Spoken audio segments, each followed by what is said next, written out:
yourself and the Elizabethan paper. You will have an hour and 45 minutes to sit this exam, so it's 52 minutes per section. And our top advice with that would be, as soon as you sit down in that exam, work out when 52 minutes is, write it at the top of your exam paper so you know to move on. For example, if you start at 9 AM, by 9:55 you need to be moving on to the Elizabethan topic. Now, we're not going to talk too much through the people's health section, but you should know you have 3 1-mark questions, a 9, a 10, and then you choose an 18. Just remember, you can answer those in any order that you wish. So you might want to do the 18-mark question first because it is worth nearly half of the marks. Okay? Well, as soon as you've done the people's health section, we'll move down to the Elizabethans. Now, the Elizabethan section starts with a nice, easy 3-mark question. So the question will always say, in interpretation A, this is what the historian argues, or the artist shows, or whatever the source or interpretation is. It will say, identify and explain one way in which they do this.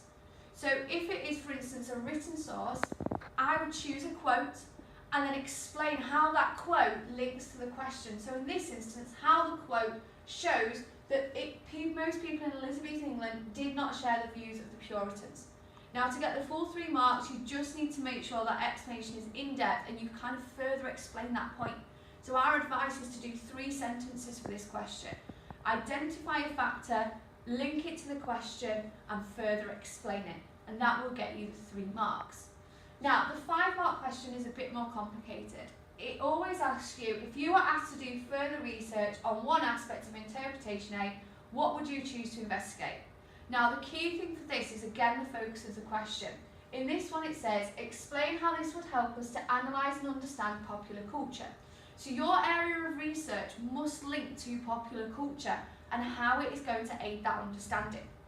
Now, there are 3 steps to this question. The first step is for you to identify an area of research. Now, to get up to 2 marks on this, you must link this to a second-order concept. So it could be why the Puritans had this view of dance in Elizabethan England. It could be the typicality of it. Did everyone share this view, and why? Okay. It could be the consequences, and what were the consequences in the decline of popular culture. That's your first step. Your second step is to link it to the question. So how would this help us to analyse and understand popular culture?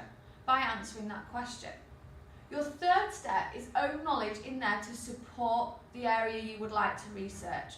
So just use it to further explain how that would help develop an understanding of popular culture. So for example, you may bring in there why Puritans have some of their views, or their attitudes towards the theatres in Elizabethan England, or the fact that London authorities were also against the theatres in London in Elizabethan England. So just a reminder of those 3 steps. Identify your area of research and link it to the second-order concept. Number 2, link it to the question, in this case popular culture. And number 3, support it with your own knowledge to further develop your answer. For your 12-mark question, you will be given 2 interpretations. They may both be written interpretations, or one could be a picture or a series of stamps. What you have to do is you have to focus on how far they differ and what might explain any differences. The first thing that you would need to do is to compare the content. So your first paragraph would be you using quotes, comparing how similar or different what they are saying is. The second step is to compare the provenance. This is always given to you again in the parts in bold. For comparing provenance, consider TAP, type, audience and purpose. Make sure you use those to explain why they may present different viewpoints.